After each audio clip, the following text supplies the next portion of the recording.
Hey, it's Alex from Android Central, and this is the LG G3. It's LG's new flagship smartphone for 2014, building on the design and features of last year's G2. On the outside, the profile is very similar. You've got a large screen on the front, a curved plastic back panel with power buttons and volume keys on the back.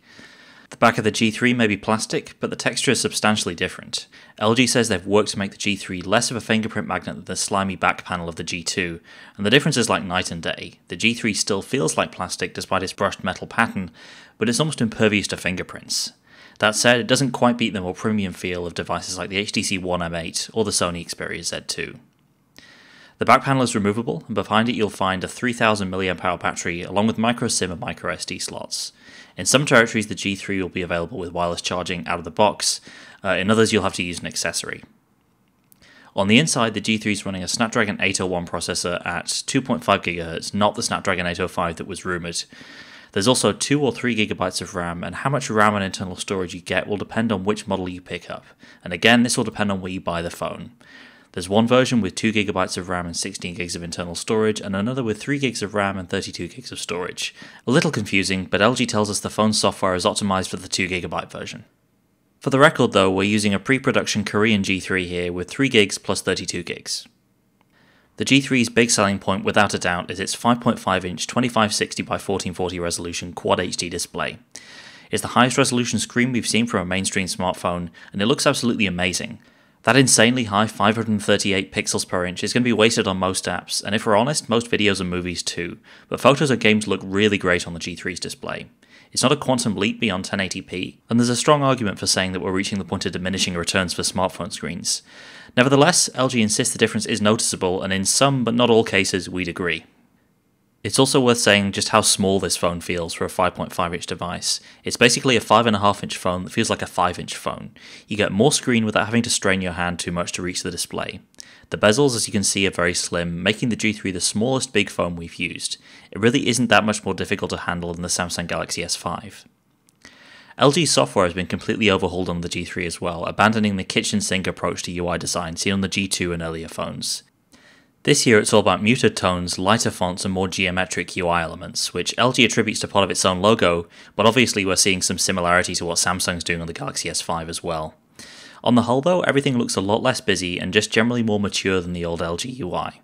Certain apps have their own accent colour like in HTC Sense, and visual clutter like drop shadows and beveled edges have been eliminated. A couple of other software features worth talking about are found in LG's stock launcher. Smart Notice is a widget that incorporates reminders and helpful hints about how you might be using your phone. For example, based on the weather it might remind you to take an umbrella, or if you've missed a call but not called the other person back, you'll get a notification and a reminder. Smart Bulletin is another home screen addition which takes the place of HTC Blink Feed or Google Now in the leftmost home screen panel, showing you exercise tracking details through the LG Health app, as well as Smart Tips, which is designed to better acquaint you with the features of the G3 that you might not be using yet. LG says Smart Tips won't fully kick into action until you've been using your phone for a while, but the LG Health panel is fully functional and offers basically the same feature set as Fitbit, S Health, or any other current health tracking app, using the G3's built-in sensors. LG's also overhauled its built-in keyboard app with prediction and correction based on how you type, and a customizable key height and a preview of the word that you're typing just above the keyboard. The company says this reduces eye movement while you're typing and lets you write faster, and while the keyboard is improved, it'll take a lot to tear us away from the many great third-party keyboards like SwiftKey. On top of that, LG's knock-on feature returns, allowing you to wake the phone by double-tapping the screen, and there's also Knock Code, a more secure version first seen on the G Pro 2, which secures your phone using a pattern of taps. An LG split screen mode called Dual View is also worth a mention. Like Samsung's multi-window, it lets you split the display between two apps, and there's also an option for automatically opening a split screen view when jumping from one app to the other, for example when loading a web link within an email. Now onto the camera. The LG G3 packs a 13 megapixel rear camera with an enhanced optical image stabilization tech called OIS+, as well as laser-based autofocus that LG says is faster than traditional contrast detection used by most phones.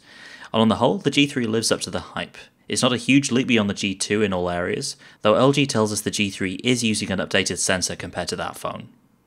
Photo performance is generally good across the board, with a new Auto HDR mode to helpfully switch to HDR shots where appropriate. In daylight, images are less crisp than we've seen from the likes of the Galaxy S5, but this is only a difference you'll notice up close. And while the G3's noise-cancelling software tends towards reducing fine detail in darker scenes, its OIS capabilities mean it's a strong performer in low light, compared to its major Android competitors. And for selfies, LG has a front-facing camera with larger pixels than before for better low-light captures, and a new gesture-based method for taking photos without reaching for the shutter button. Video is another area of strength, with hardware stabilization helping to reduce hand motion, and 4K video recording capturing an immense amount of detail. Things get a bit grainier in low-light conditions, but footage remains consistently bright and sharp throughout.